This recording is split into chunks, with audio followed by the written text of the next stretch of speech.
My name is Ife Adinuga. I'm here to talk about a campaign we are running at the moment called Say No to Jungle Justice. And jungle justice is what we have happening in Nigeria today and all over Africa by default, where people gather around and lynch or throw stone or behead people for some reason best known to them. We are trying to reach out to people who have first-hand experience of this evil act. And today I've traveled all the way to Stratford in London to come and meet a young lady who is also a friend who has had a first-hand experience of this despicable act. Hello, thanks for having me. Thank you. Before we start, could you introduce yourself first, please? Yes, my name is Ngozi Ada Anyaru. Thank you, Ngozi. As I understand it, you had a brother, your sibling, same mom, same dad, lost through this jungle justice.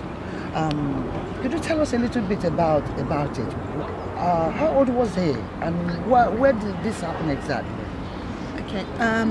My younger brother, Chima Uzamaka Anyanwu, he was in his teens, and it happened in Lagos, Nigeria. I see. Yes. Were you there? Unfortunately, I wasn't there. This happened. You weren't there. Okay. But obviously, you were told what happened. Yes. Could you tell us what led to? And he actually died. Yes. Could you tell us what led to that? Oh well, sadly, we were brought up here and born here, me and my siblings. And when we were taken back to Nigeria in the 70s, mid-70s, my parents had a very bitter divorce. So after the separation of my parents, we, the siblings, were now scattered, and we were not living together per se in the same home. And in the 80s, my father sent me here. Unfortunately, before I could reach out to my brother after stabilizing myself a bit in the country, I was told that he was lynched by mob justice. And he died? Yes. Wow. What led to it? What did he do? Well, after the separation of my parents, which was very bitter indeed, we went through a series of conditions which were very unpalatable, and for personal reasons I won't go into it, but it was very, very terrible for us. And my brother at the time, as I was told by family members, close sources, they said he was killed because he took some tomatoes to eat. Tomatoes? This happened apparently in a public area. I think it was a market in Lagos, and unfortunately the mobs were onto him, and before you knew it, they had already slaughtered him. And he died? He died on the spot. Wow. Yes. That must have been a horrible experience. Yes. For everyone involved. Yes. Family. It was. Well, it's at the moment it's been numb. I've been numb about it for over 10 years, and I haven't spoken to anybody about it, even close friends. So it would be shocking for some people to know that this is what my brother went through. Which is exactly what that brings us to the campaign where we are at the moment. Yes. We've got the campaign. We raised a petition on it, yes, which is ongoing at the moment, saying no to jungle justice. We've also trying to reach out to people like yourself who have the first-hand experience of this kind of act thing. And with our election, the recent election that is just finished in the country, and our president-elect is renowned for his disciplinary leadership style. How do you see jungle justice panning out in Nigeria with the new administration coming in? Do you think there's anything they can do to help to stop or at least tackle it?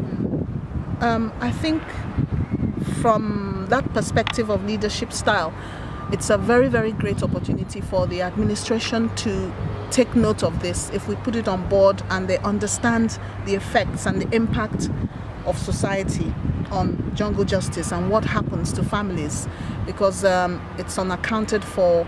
There are no databases to account for crimes. It's very, very, very scant and very, very fragmented at the moment. Another thing is to look at the law, the legislation for unlawfulness of this sort. There's no place in the Constitution where it specifies criminal activities and what penalties are attributable for this sort of deplorable act called jungle justice. It happens in our backyards, in broad daylight, and these things, this is something that needs to be taken aboard by the administration. And we hope so too, yes. Which is why we're trying to reach out to people who've had the experience. Yes. Because if you look at the underlying reason, well, I'm just trying to drum up one. What would we say is responsible for people to actually walk past the crowd, lynching somebody, and they don't think about raising the alarm? Instead, they join. In fact, they film it or take photographs and upload it on Facebook rather than doing the right thing. One thing is for sure, that if this act is not maintained or monitored, it will only take a few moments and it will happen to someone, you know, like me and you. I'm a real person here telling you about something that happened to my own brother. What it is there's no law. If there's no law, what will they abide by? What will the society abide by?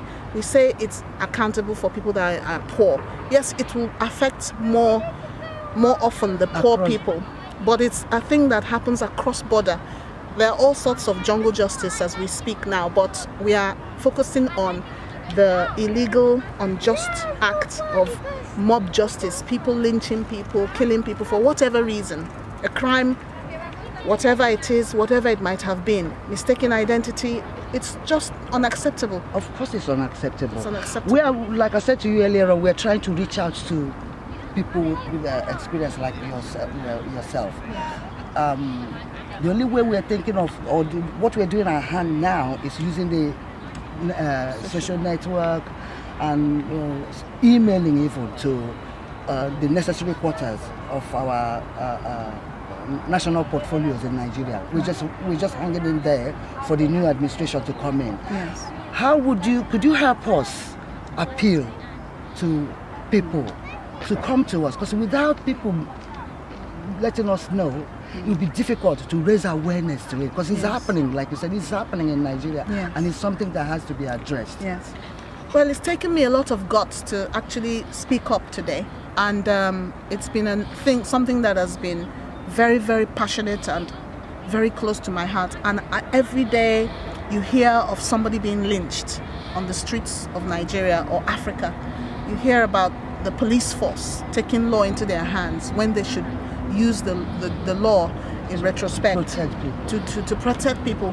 The government should be protecting their citizens. They shouldn't be turning a blind eye to this. We, the diaspora here in the United Kingdom, we should also come together. Whether you've experienced it or not, we should come together and join hands together and put this on a platform where it can reach the Nigerian government, because this is just unpalatable, it's unjust, and it violates their fundamental human rights. Absolutely. Thank you very much for seeing me today. And I hope we can work together and take this forward. Yes. We are appealing to everyone out there, Africa as a whole, not necessarily just Nigerians, Africa as a whole, because we've seen it happen across African nations. If you've had any experience of it, whether you are related to the person killed, whether it's a brother, a sister, an uncle, we really need to hear from you. And you can contact us with the details that will be given to you after this. My brother and my sisters, this could be your brother, this could be your sister, could be your father, your mother, this could be your cousin, it could be anyone, your best friend. Please, let's put a stop to jungle justice. It's evil and it shouldn't be done or be acceptable in a society. Thank you very much.